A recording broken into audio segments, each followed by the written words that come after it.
They said I wasn't executive material. They were right. I wasn't built to be another cog in their machine, another yes woman in designer heels. I was something far more dangerous, a threat they never saw coming until it was too late. One brunch, one careless insult, and a resignation letter that looked like surrender. But Fiona Dale didn't realize she wasn't watching me leave. She was watching me position myself for the kill. My name is Harper Quinn, and I've spent the last 7 years building Davenport Stratagem's financial strategy from the ground up. At 34, I'd orchestrated mergers that made headlines and saved the company from 3 potential bankruptcies. But apparently, that wasn't enough to earn respect from our new COO. The rooftop brunch was supposed to celebrate Q3 earnings. My earnings, really. Since I'd engineered the restructuring that made them possible. Manhattan stretched out beneath us, all steel and ambition. While executives clinked champagne flutes and pretended they understood the numbers I'd presented, Fiona Dale stood at the center of it all, her Hermes suit catching the September sun. 6 months ago, she was planning charity galas. Now, after marrying our CEO, she was my boss. The nepotism was so blatant it was almost admirable. "Harper," she called out, her voice carrying that particular pitch of false warmth. "Come here, I want you to meet some board members." I approached, balancing my untouched mimosa. The circle parted to include me, barely. "This is Harper Quinn," Fiona announced, her manicured hand gesturing vaguely in my direction. "She's been such a good support system for our financial team." Support system, not director, not strategist, support system. "Harper's one of those reliable people every company needs," she continued, sipping her champagne. "Safe, dependable. Not everyone's meant to be a leader, of course, but we value all contributions." The board members nodded, already losing interest. One checked his phone. Another's eyes drifted to the dessert table. "Harper understands her role perfectly," Fiona added, her smile sharp as broken glass. "Some people are meant to execute vision, not create it. Isn't that right?" The morning breeze carried the scent of her Tom Ford perfume, expensive, overwhelming, and completely wrong for a professional setting. Everything about Fiona Dale was wrong for a professional setting. "Absolutely," I replied, matching her smile watt for watt. "I've always believed in knowing one's place." She laughed, a tinkling sound that probably charmed her husband but grated on everyone else. "Exactly. See? This is why Harper's so valuable. No delusions of grandeur." The conversation shifted to weekend plans and yacht purchases. I excused myself, walking to the roof's edge. The city below looked like a chessboard, and Fiona had just made her opening move. She thought she was putting me in my place. In reality, she'd just declared war on the wrong person. I pulled out my phone and typed a single message to Monica Blake, my lawyer friend. "We need to talk. Tonight?" The autumn sun climbed higher, casting long shadows across the terrace. In the reflection of the building's glass, I caught Fiona's profile, confident, careless, completely unaware that she'd just signed her own professional death warrant. Monday morning arrived with unusual clarity. I'd spent the weekend in my home office, drafting the resignation letter that would look like retreat but function as the first domino. Every word was calculated, every phrase designed to stroke Fiona's ego while hiding my true intentions. "Dear Ms. Dale," it began. Not Fiona. The formality would please her. I arrived at Davenport Stratagem at 6:47 a.m., 13 minutes before my usual time. The security guard nodded, accustomed to my early arrivals. What he didn't know was that I'd already been there at 3 a.m., using my executive access to download 7 years' worth of files onto encrypted drives. The resignation letter sat centered on Fiona's desk by 7:15.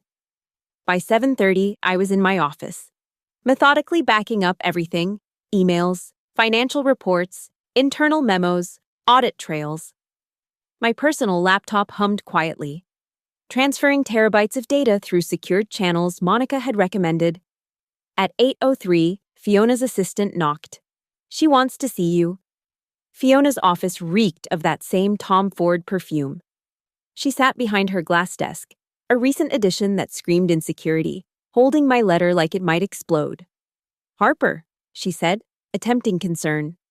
"This is unexpected." "I've been thinking about our conversation at the brunch," I replied, sitting without invitation. "You were right. I should know my place." Her eyes lit up. The predator thought the prey was rolling over. "I'm glad you see it that way," she said, leaning back. "Though 2 weeks' notice seems rather brief for someone in your position. I thought it best to make a clean break, allow you to bring in someone more aligned with your vision." "Vision?" She savored the word. "Yes, I do have extensive plans for restructuring. Your analytical approach has been useful, but we need fresh perspectives." I nodded, watching her relax into her perceived victory. "I'll ensure all transitions are seamless. All passwords, all access points, all client relationships properly documented." "That would be helpful." She was already dismissing me, attention drifting to her phone. "I'll have HR process this immediately." Back in my office, I continued the systematic extraction. Text messages between Fiona and department heads, discussing creative accounting. Emails about offshore accounts she'd established without board approval. Screenshots of her approving invoices for services never rendered, all benefiting companies owned by her sorority sisters. At lunch, I met Monica at a restaurant 20 blocks away. She slid into the booth, her expression unreadable behind designer sunglasses. "You have everything?" she asked. I passed her a flash drive. Financial irregularities dating back to her first week. She's been bleeding the company through microtransactions, thinking they're too small to notice. "They are too small to notice," Monica said, pocketing the drive. "Unless someone's been tracking them systematically for months. 6 months, to be exact, since the day she started." Monica smiled. "What about the insider trading?" Check the timestamp on file 47. She purchased significant shares in Winwood Tech 3 days before we announced the acquisition. Used her maiden name. "Sloppy?" "Arrogant," I corrected. "She thinks marriage to the CEO makes her untouchable." That afternoon, I began the second phase. Individual meetings with key personnel, framed as transition handovers. To James in IT, I mentioned concerns about system vulnerabilities I'd noticed. To Sarah in compliance, I expressed worry about some unusual patterns I'd observed but couldn't quite place. To David in accounting, I wondered aloud about discrepancies in recent expense reports. Each conversation was a seed, planted with surgical precision, not accusations, just questions, concerns, observations from someone leaving anyway, with nothing to gain. By 4 p.m., 3 different departments had independently decided to run audits. At 5:47, I sent my final email to the all-staff list. A gracious goodbye, thanking everyone for 7 wonderful years, praising Fiona's leadership, expressing complete confidence in the company's direction. The last paragraph was key. "I leave knowing that Davenport Stratagem's commitment to transparency and ethical practices remains unwavering. The systems we've built together will ensure accountability at every level." Fiona would read it as a compliment. The board would remember it differently when the audits surfaced. I packed my office slowly, aware of the cameras.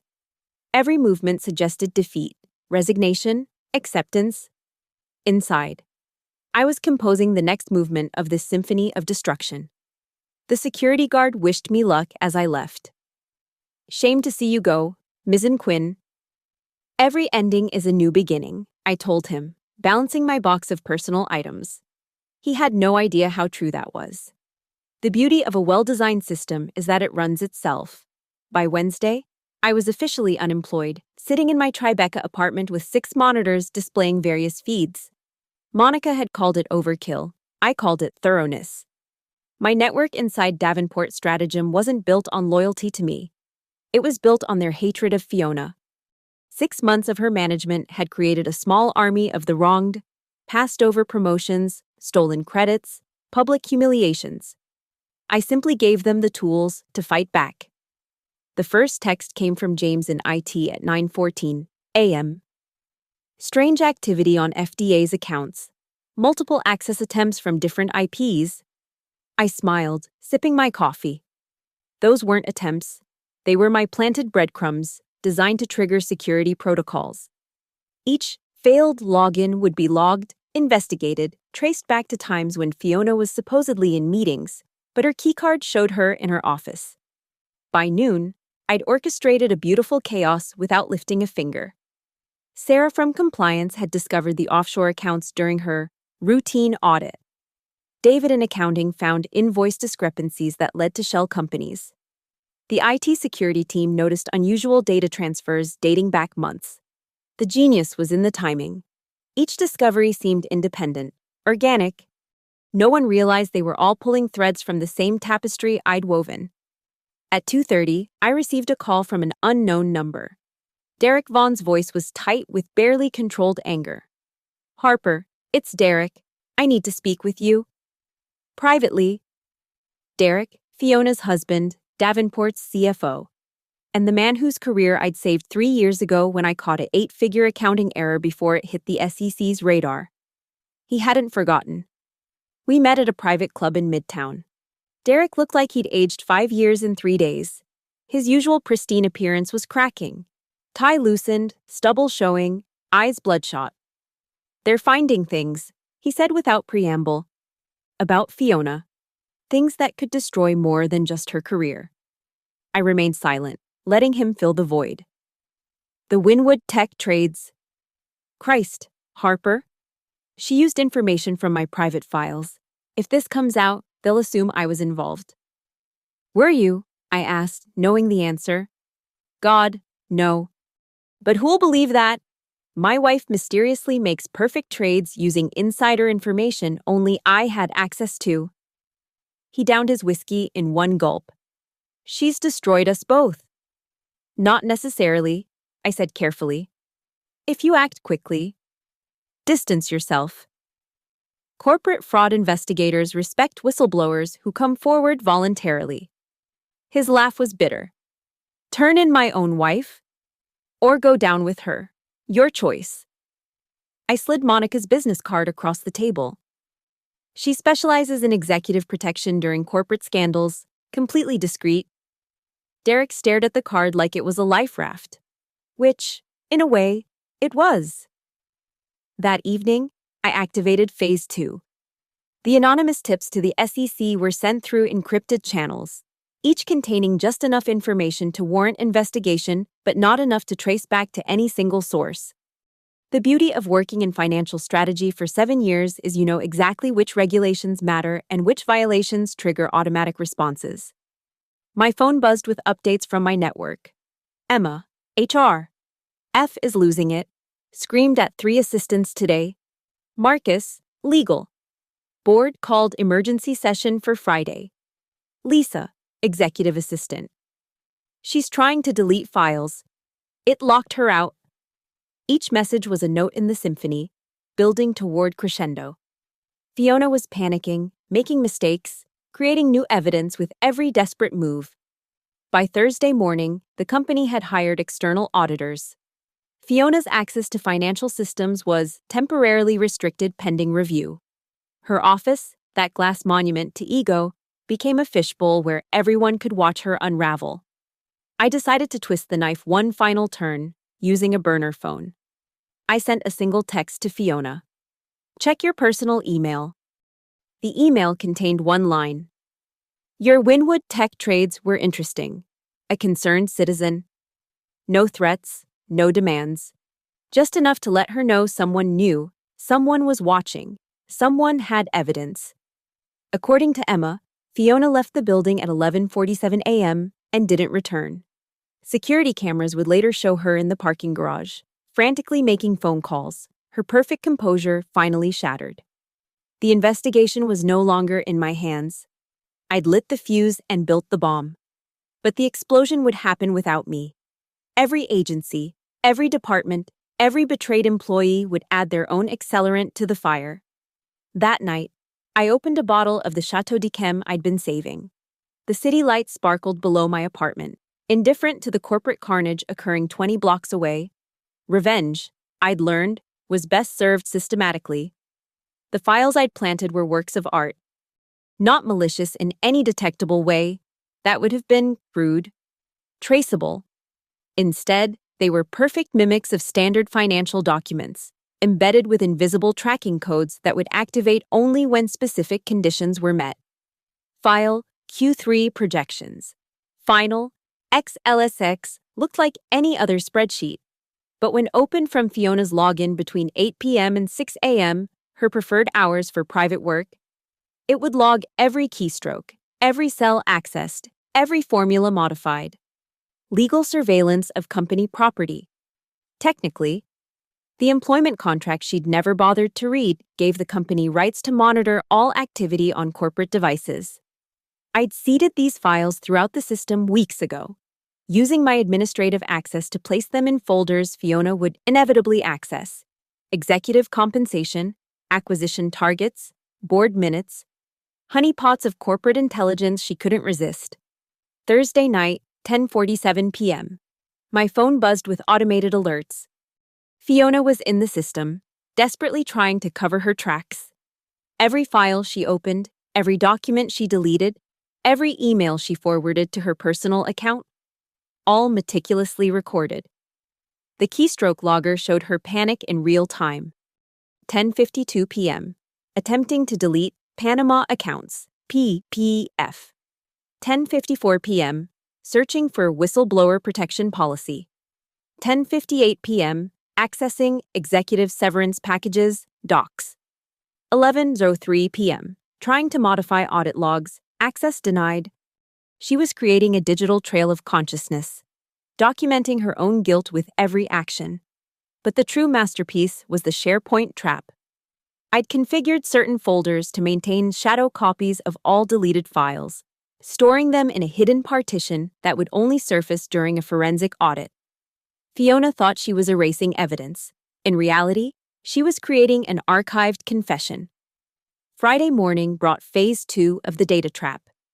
I'd programmed a delayed action script into the financial reporting system, nothing harmful, just a small modification to the access logs. Starting at 9 a.m., it would begin flagging anomalies in historical data, transactions approved outside normal hours, amounts just below approval thresholds, patterns that suggested systematic circumvention of controls. The script didn't create false data. It simply highlighted what was already there. Patterns invisible to routine audits but glaring under focused scrutiny. 7 months of Fiona's financial manipulation, suddenly illuminated like a city at night. My phone rang at 9:37 a.m. Marcus from legal, his voice tight with professional excitement. "Harper, I know you've left, but did you ever notice unusual patterns in the executive spending accounts? We're finding things that go back months." "What kind of things?" I asked, injecting the right amount of concern into my voice. "Transactions routed through multiple approvals, each just under the threshold requiring board notification. Individually, they're nothing. Together," he paused. "It's systematic. Harper, this isn't accidental." "That's deeply concerning," I said. "Is there anything I can do to help? I still have some personal notes from my time managing those accounts." "Would you be willing to speak with the investigators, unofficially?" "Of course. The company's integrity is paramount." After hanging up, I pulled up another monitoring window. The IT security team had discovered the keystroke logs from Fiona's late-night session. They were reading her digital diary of destruction in real time. James sent a text at 11:15 a.m. "This is insane." She tried to transfer 2.3 meters to a Cayman account at 3 a.m. Transaction blocked by security protocols, but the attempt is logged. The beautiful irony was that half of these discoveries were genuine surprises to me. I'd known Fiona was corrupt, but the depth of her greed exceeded even my estimates. The traps I'd set were catching more than expected, a spider web that had snared an elephant. By noon, the forensic audit team had arrived, not the gentle internal auditors companies usually employed, but the serious ones, former FBI, SEC investigators, the kind who treated corporate fraud like murder scenes. They would find everything: the real crimes Fiona had committed and the breadcrumbs I'd left to ensure they looked in the right places. The data would tell its own story, one of escalating theft and desperate cover-ups, all time-stamped and geotagged by the very systems designed to protect the company. Monica texted at 2:17 p.m. Derek just retained me. Board meeting moved to today, 4 p.m., emergency session. I poured myself a glass of wine, too early by conventional standards, perfect timing by mine. Outside my window, Davenport Stratagems building stood like a monument to corporate ambition. Inside, a woman who'd thought herself untouchable was learning that in the digital age, every crime leaves a trail. The data trap had closed. Now all that remained was to watch the prey realize there was no escape. My laptop chimed with one final alert. Fiona's company access had been terminated. All accounts frozen. Security escort requested to executive floor. I raised my glass to the empty apartment. To knowing one's place, I whispered, echoing her words from that rooftop brunch. The difference was, I'd always known mine. I was never meant to be her support system. I was the architect of her demolition. The psychological unraveling began on Monday. I monitored it from a distance, through my network of allies who fed me updates like battlefield intelligence. Emma from HR. She showed up at 6 a.m., demanding IE restore her access. Security had to escort her out of the server room. The isolation protocol I'd orchestrated was working perfectly. Every department had independently concluded that Fiona was radioactive. No conspiracy needed, just natural self-preservation instincts kicking in. Tuesday brought the first visible cracks. According to Marcus, Fiona had attempted to call an all-hands meeting, but no one showed up. Not out of coordinated rebellion, but because IT had mysteriously failed to send the calendar invites. A glitch, they claimed. The kind of glitch that happens when a senior systems administrator owes you a favor from 3 years back. Her assistant resigned Wednesday morning, leaving a desk covered in unsigned documents and unreturned calls. The woman who'd once commanded the executive floor through fear now walked corridors that emptied at her approach. Conversations died when she entered rooms. Emails went unanswered. Phone calls unreturned. But the masterstroke was the elevators. James in IT had programmed a subtle modification to the executive elevator system. Nothing malicious, that would be traceable. Instead, whenever Fiona's keycard was scanned, the elevator would experience minor delays. 30 seconds here, 45 there. Just enough to make every vertical journey an eternity of awkward silence with employees who suddenly found their phones fascinating. Thursday afternoon. I received a call from an unexpected source, Robert Dale, the CEO. Fiona's husband. Harper. His voice was granite, stripped of its usual political polish. I need the truth, all of it. We met at his private club, Neutral Ground. Robert looked like a man watching his empire crumble, which, in a way, he was. She played me, he said without preamble. The marriage, the position I gave her, all of it calculated. He laughed bitterly. I actually thought she loved me. I remained silent. Sometimes the best revenge is letting others draw their own conclusions. The investigators showed me the evidence, the trading records, the offshore accounts, the systematic theft. He paused. But what I can't understand is how it all surfaced so perfectly timed, almost like someone was conducting an orchestra. Complex frauds often unravel quickly once discovered, I offered. Criminals rarely plan for exposure. He studied me with eyes that had built a billion-dollar company. You knew. When you resigned, you knew what was coming. I suspected irregularities, I admitted. It seemed prudent to distance myself. Prudent. He smiled without humor.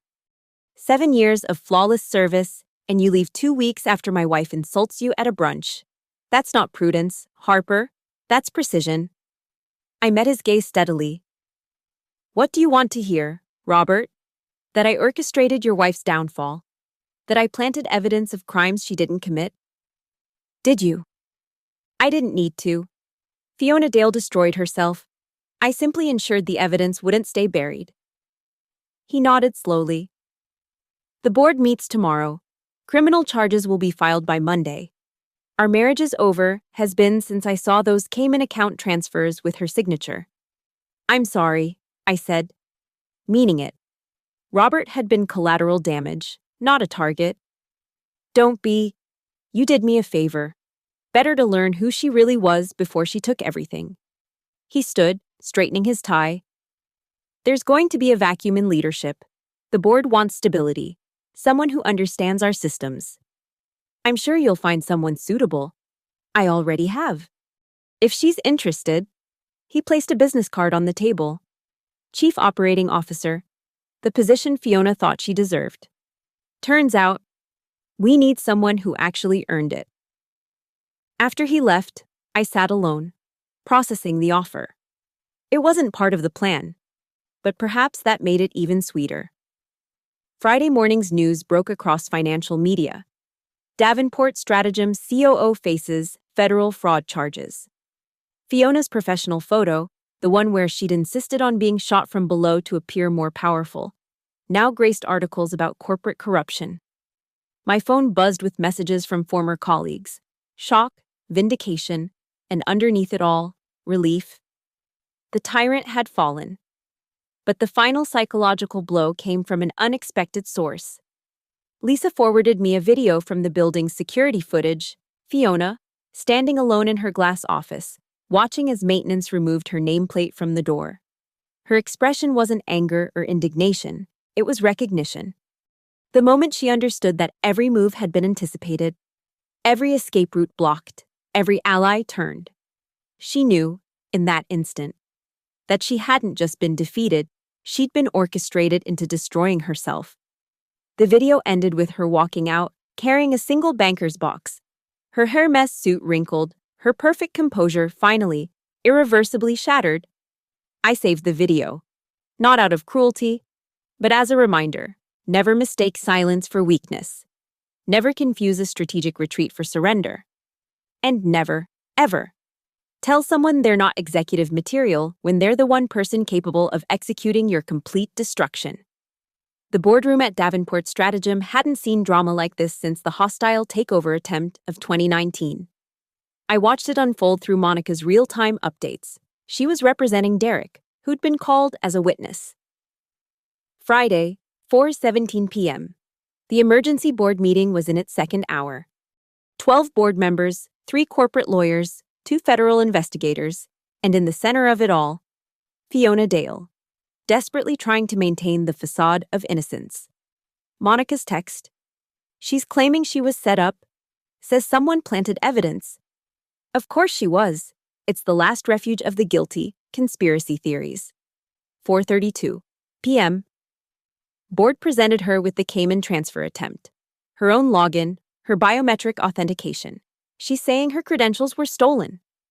The beautiful irony, every security measure she'd insisted on implementing to protect executive assets was now the bars of her cage. 4:45 p.m. Derek just testified, showed emails where she asked him for insider information on Wynwood. She's turning white. 4:52 p.m. She's screaming now, saying Harper Quinn orchestrated everything, bored asking why a former employee would frame her. I smiled, sipping my tea. Let her rant about me. Every accusation without proof made her look more unhinged, more desperate. The board would see a corrupt executive spiraling, not a victim, fighting back. 5:03 p.m. Security just showed footage of her accessing the server room at 2 a.m. last Thursday. She claimed she was never there. The noose was tightening with evidence I hadn't even planted. Fiona's panicked actions in the last week had created more proof than I'd seeded in 6 months. 5:15 p.m. She just accused Robert of being involved. Says the marriage was his idea to control company assets. Robert's lawyer is having a field day. Watching her implode was almost anticlimactic. I'd expected a fighter, someone who'd mount a clever defense. Instead, she was a cornered animal, lashing out at everyone, confirming every suspicion about her character. 5:27 p.m. Board voting now, unanimous. Immediate termination for cause. Forfeiture of all unvested stock. Criminal referral to federal prosecutors. 5:34 p.m. She's demanding to address employees. Board denied. Security moving in. 5:41 p.m. Complete meltdown. Throwing objects. Threatening to expose everyone. Robert looks disgusted. Then came the video that would later go viral among industry insiders. Someone, probably a vindictive board member, had recorded Fiona's final moments in the boardroom. She stood at the head of the conference table, her perfect composure shattered like expensive crystal. Hair disheveled, makeup smeared, designer suit jacket discarded. This wasn't the polished executive who'd humiliated me at brunch. This was raw desperation incarnate. "You don't understand," she screamed at the board. "Harper Quinn did this. She's been planning this since I arrived. Check the systems, check the logs. She has access to everything." General counsel interrupted coldly. "Ms. Quinn left the company 2 weeks ago. Her access was revoked immediately per standard protocol. She had help. The IT department, accounting, they're all involved. Are you suggesting a company-wide conspiracy, Ms. Dale?" The board chairman's voice dripped skepticism. "One that somehow forced you to attempt wire fraud, insider trading, and embezzlement." "I was investigating irregularities. Those transfers were to protect company assets." "In accounts under your mother's maiden name?" Silence. Even Fiona realized how absurd that sounded. The federal investigator spoke up. "Ms. Dale, you have the right to remain silent. I suggest you exercise it." But she couldn't stop. The woman who'd built her power on controlling others had lost control of herself. "This isn't over. I know things about all of you, about this company, about Robert." She turned to her husband with wild eyes. Tell them about the Singapore deal, about Senator Morrison, about..." "Enough." Robert's voice cut through her hysteria like a blade. "You're done, Fiona. Stop embarrassing yourself." That's when she snapped completely. The crystal water pitcher went first, exploding against the wall. Then the conference phone, hurled at the windows. Papers scattered like snow as she swept them from the table. "I am not done," she shrieked. "I am Fiona Dale. I am under arrest." The federal agent finished, nodding to security. "Take her into custody." The last image was Fiona being escorted out in handcuffs, still screaming about conspiracies and revenge, her designer heels clicking against marble for the last time. Monica called an hour later. "It's over. Forensic audit will continue for months, but she's finished. Federal custody until arraignment Monday." "And Derek?" "Cleared." Board apologized. Offered him interim CEO while Robert takes leave to deal with the fallout. I stood at my window, watching the sun set over Manhattan. Somewhere in federal holding. Fiona was probably still ranting about my orchestration. Let her. Every word she spoke about me being a mastermind only reinforced one truth. She'd been right at that brunch. I wasn't executive material. I was executive justice. And justice had been served. Monday morning. Federal Courthouse, Southern District of New York. I sat in the back row of the gallery, invisible among the reporters and curious observers. Fiona Dale's arraignment was the financial scandal of the month. She entered in an orange jumpsuit, a cosmic joke of a fashion statement for someone who'd once spent more on a handbag than most people's monthly rent. Her lawyer, not the top-tier firm she'd expected, they'd all passed, looked like he'd rather be anywhere else. The charges read like a greatest hits of white-collar crime, wire fraud, embezzlement, insider trading, conspiracy to commit securities fraud, and my personal favorite, destruction of evidence. Every deleted file, every cover-up attempt had added another count. How does the defendant plead? Fiona's voice, once commanding boardrooms, barely whispered, "Not guilty." The judge set bail at $5 million. Robert Dale, through his attorney, had already announced he wouldn't post it. Her assets were frozen. The woman who'd flaunted wealth she'd stolen had no one willing to buy her freedom. As they led her away, our eyes met across the courtroom. For one electric moment, recognition flared. She knew I was there, knew I was watching her complete destruction. I smiled. the same professional smile I'd worn at that brunch. Her face contorted with rage, and she lunged toward me, screaming, "Harper Quinn, she did this, she—" The bailiffs restrained her, dragging her back as she continued shrieking my name. Every reporter turned to look at me. I maintained perfect composure, appearing confused and concerned, just another observer shocked by the display. Outside the courthouse, I declined comment to the pressing journalists. "I'm just here to see justice served for Davenport Stratagem," I said quietly. "The company deserves better." That afternoon, I signed my new contract. Chief Operating Officer of Stratagem International, Davenport's biggest competitor. They'd been courting me for years, but I'd been loyal. That loyalty died on a rooftop terrace with Fiona's condescension. My new office overlooked Davenport's building. Poetic. Really. The phone rang at 4:47 p.m. Unknown number. But I recognized the prison exchange. "Hello? Fiona?" Silence. Then, her voice, raw and broken.